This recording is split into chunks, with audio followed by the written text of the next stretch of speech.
everyone, it's Ginger from stampingthecape.com, and I'm here to share with you a project that was done on Facebook by Sara Douglas, the CEO of Stampin' Up. She's the daughter of Shelley Gardner, who was one of the original founders. Shelley has kind of stepped back a little bit on some of her duties and handed over the business to her daughter, even though Shelley is still very much involved. But anyway, Sara shared this little cupcake box project with us, and she did a video on Facebook, but I thought I would do one if just in case you don't have a Facebook account and you can't find it. Basically, I'm going to show you the cutting instructions. You can decorate it any way you want. I'm using the Painted with Love Specialty Designer Series paper because it's a little bit heavier and it's perfect for this kind of thing. But you can use, any heavier cardstock that we produce and decorate it for whatever occasion. You could do, for birthdays or anniversaries or just a because or somebody not feeling well or a cheer up kind of gift. So anyway, I want to show you the basic cutting instructions.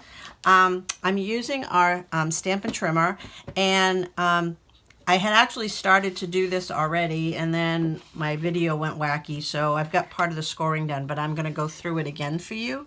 You're going to start with a 10 7/8 by 10 7/8 piece of cardstock, and I'm using a solid color. I was hoping the score lines would show up better, but I'm not so sure.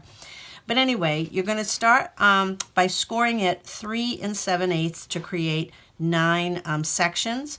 So on this particular trimmer, 3 5/8. 3 5/8 is one little notch over from 3 1/2. So on this particular trimmer, it's right here. So there's my 1/2 inch mark. There's the 3 5/8. So, and make sure you get your cutting blade out of the way and you're using your scoring blade. So you're going to score here, turn it once, and again score at 3 5/8. Turn it again. Score at 3 5/8. Turn it again and score at 3 5/8. And to be honest, when I first tried doing this, it took me 2 tries. The third try was finally as a charm to get the whole cutting process correct, because I just wasn't paying attention. So hopefully I can get this right. So what you're going to do is you're going to cut this little opening for the box is 1 1/4 inches from this end, and you're cutting in these 2 center squares. So you're going to start 1 1/4 inches from this bottom side and 3/4 inch in from each side. So what you're going to do is you're going to line up the score line at 3/4 inch here, and on this particular trimmer, there's the 3/4 inch mark. And then our trimmers have markings down the cutting side too. So you're going to start your cutting, and I'm going to bring my cutting blade up, and you're going to start it at 1 1/4. I'm going to stand up so I can actually see it. I'm casting a lot of shadows. The light is fading today. I'm doing this kind of late. So you're going to start at 1 1/4, and you're going to go down to the 6 inch mark on the cutter right here. Okay, so now we want to cut to this side of the score line here. So we're going to line up, I don't know, you can't see it, but this score line, actually, you know what I'll do is maybe I'll fold these. Maybe you can see those better real quick. Show up a little better.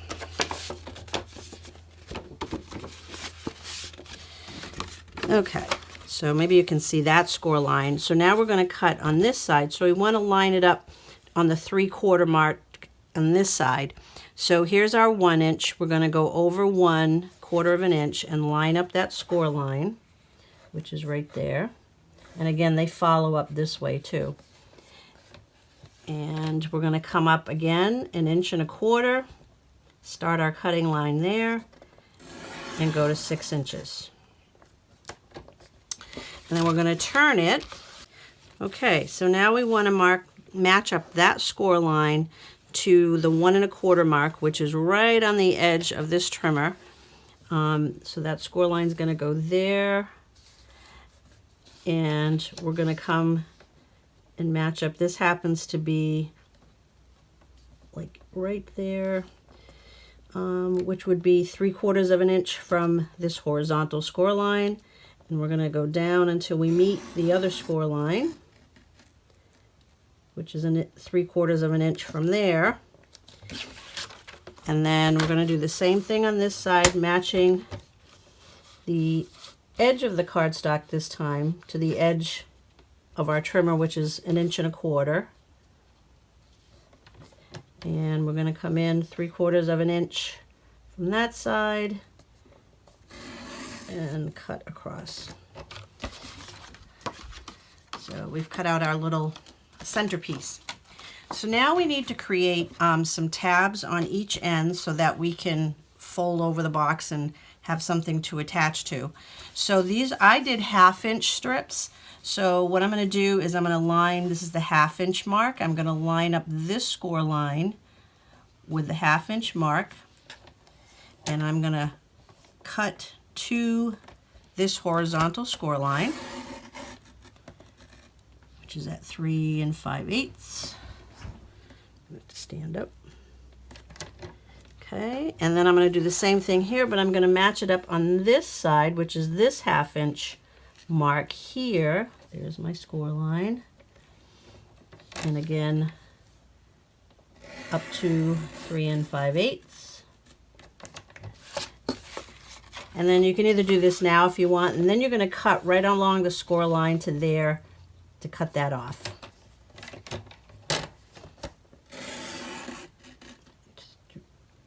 And you can almost feel it click right into the spot. And then, oops, I'm just going to flip this over, makes it easier. Line up my score line with the cutting line. And if you go slowly, you'll feel it click right in there. Pretty should, it almost should stop if you're not too aggressive. Then I am going to do the same thing on this side. I'm going to line up this score line with the 1/2 inch mark, and I'm going to cut another tab. Oops, wait a minute, doing it on the wrong side. The opposite side. Opposite side. Ooh, that was close. Lining up this score line with the 1/2 inch mark. Hopefully my head's not totally in this. Oh, wait a minute, I'm doing it again. It's got to be on this side. This is where I went wrong the last time. You want it on this side because we're cutting the flap on the outer side, not the inner side. So line up there at a 1/2 inch. I hope I'm not totally confusing you.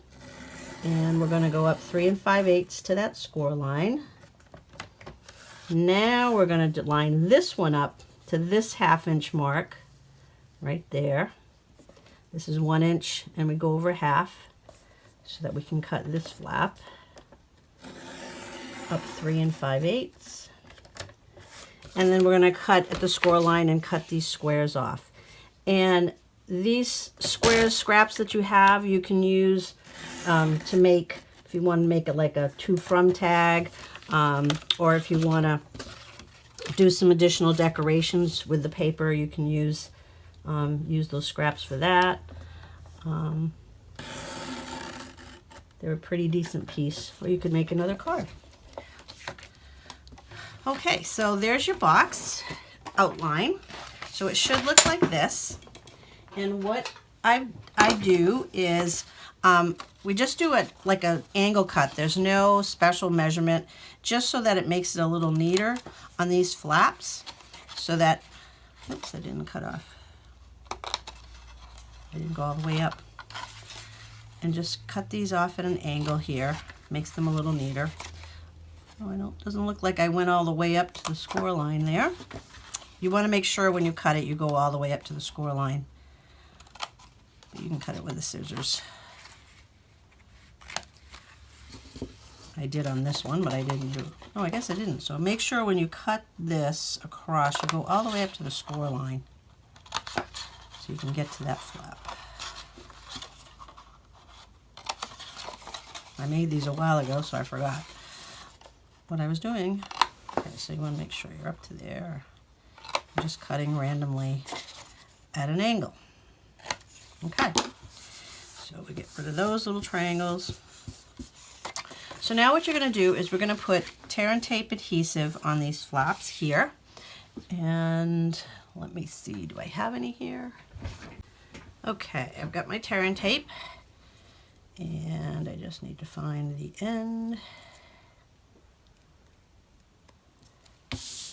We're going to put some, and I'm putting it right along the edge of the score line.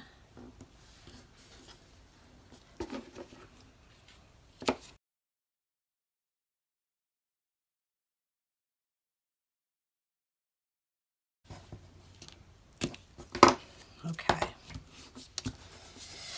All right, so I use my point of the scissors to remove that. And all you're going to do is you're going to match these corners up. Secure that.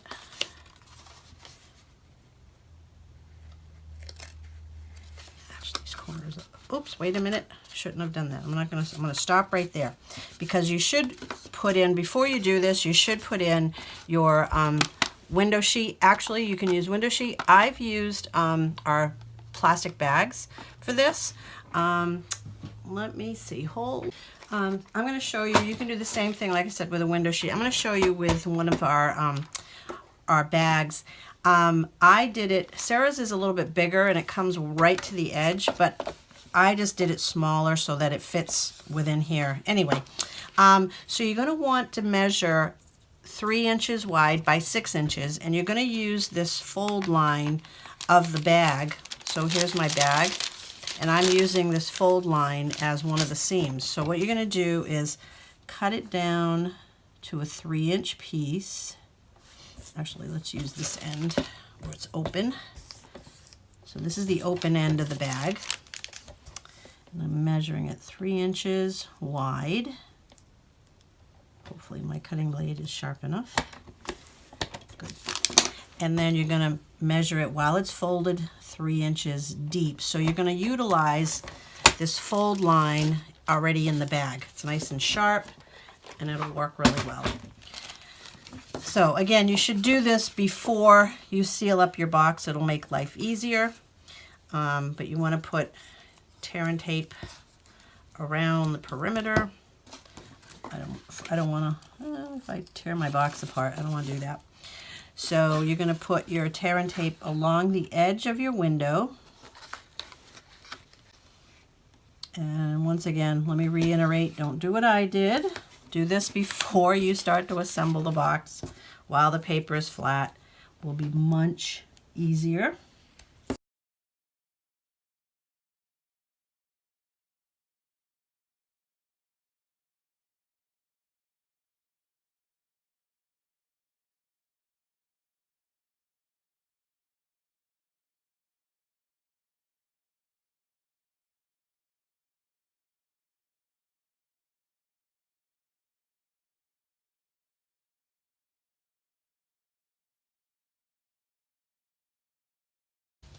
Hopefully I can still do this neatly. Okay, so now you've got your plastic sheet and you've got your scored line here, your fold line here. If you lay this in right up against that score line, right in the center of the box, like I said, utilizing that fold that's already there, and just secure that side, then open up your piece and lay it down on the other side. And again, this would be so much easier if the box had been flat, but there you go. So I got it done. So let me get these two sides removed.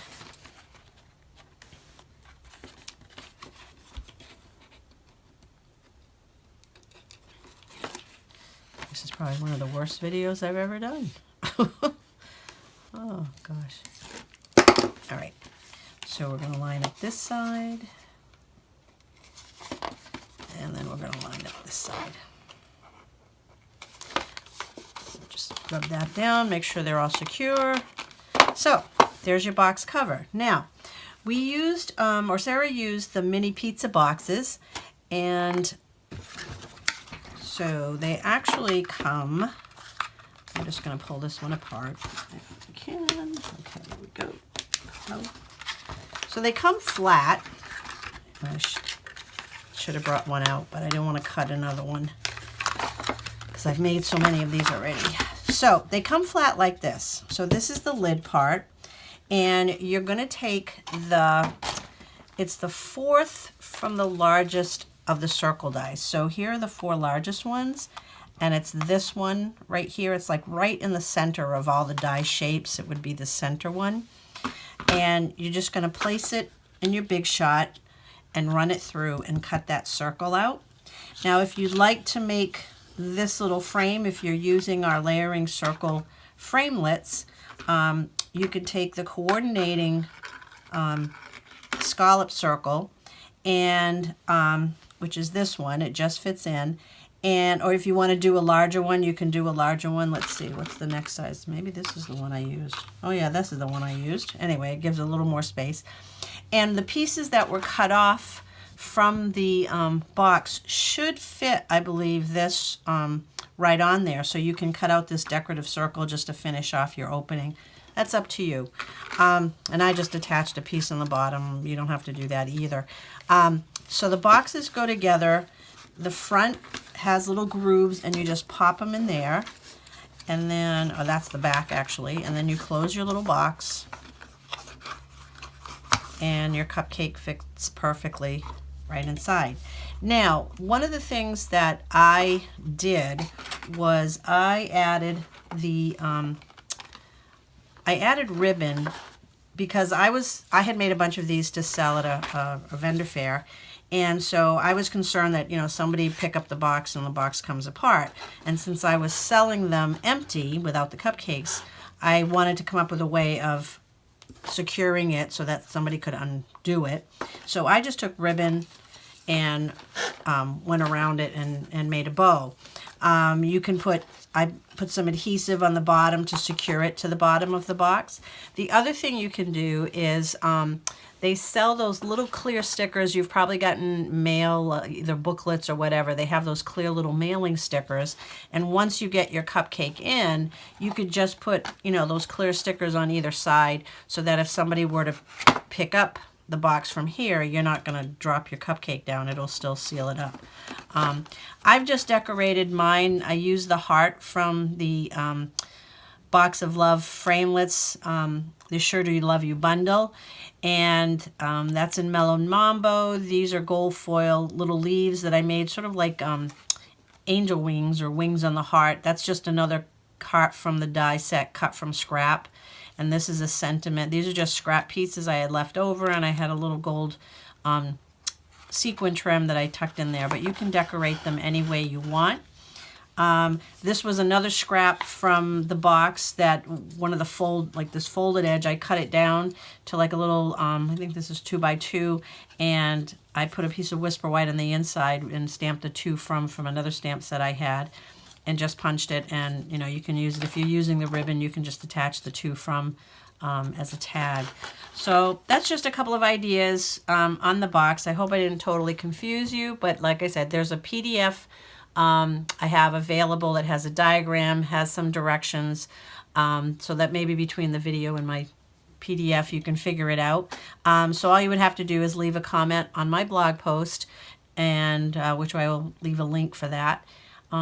So thanks for watching, and thanks for your patience and my mumbling, and have a great day. Bye-bye.